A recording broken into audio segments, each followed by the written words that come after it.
आप सभी को मेरा नमस्कार।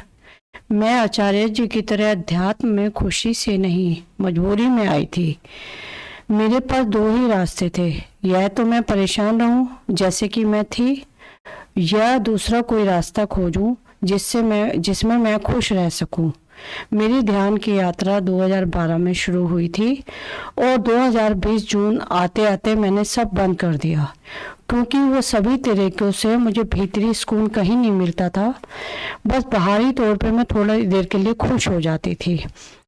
6 जुलाई 2020 से मैंने अपने ऊपर काम करना शुरू किया, अपने लिए कुछ रूल्स बनाए, को अपने ऊपर फॉलो करने शुरू किए। अनुशासन से मैं इरिटेट भी होती थी और मन भागता भी था, लेकिन मुझे अब ये पता था कि अपने ऊपर अभी मेहनत नहीं की तो कभी कुछ नहीं होगा।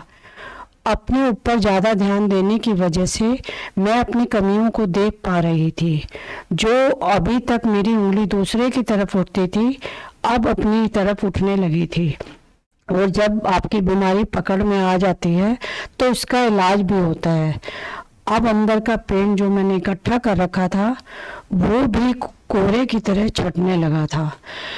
खुद को मैं हल्का महसूस करने लगी थी। मैं शुरू से ही वर्किंग रही थी, जिसमें मैं हमेशा सैड रहती थी, लेकिन अब स्थिति बदल गई थी। अब मुझे थोड़ा थोड़ा अपने ऊपर शक भी होने लगा था कि मैं इतनी खुश जो रहने लगी हूँ, कहीं ये 60 से पहले सठियाने वाली उम्र तो नहीं आ रही है। अब मैं बाहरी स्थिति पर डिपेंड नहीं थी और बाहरी स्थिति मेरे कंट्रोल में थी भी नहीं। अब मैं सिर्फ अपने कर्म और अपने मन की स्थिति को देखती थी और उसी पर आगे काम करती थी। अब मेरे मन में कई प्रश्न आने लगे थे। मैं अब सोचने समझने की स्थिति में तो थी, लेकिन अभी भी सब कुछ समझ में नहीं आ रहा था।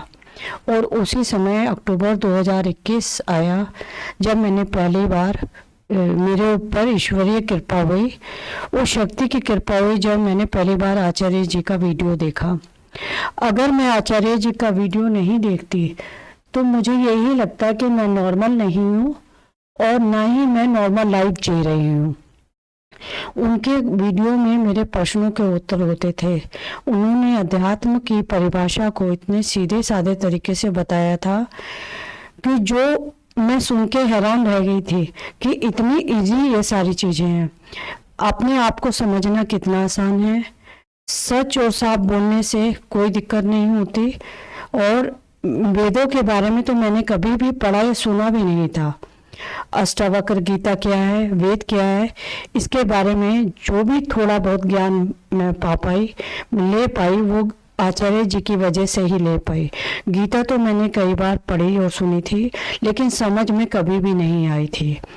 अब मुझे आचार्य जी के वीडियो देखने से ये समझ में आ गया था कि जब आप हर चीज़ से चिपकना बंद कर देते हैं तो हम फ्लो में बहने लगते हैं।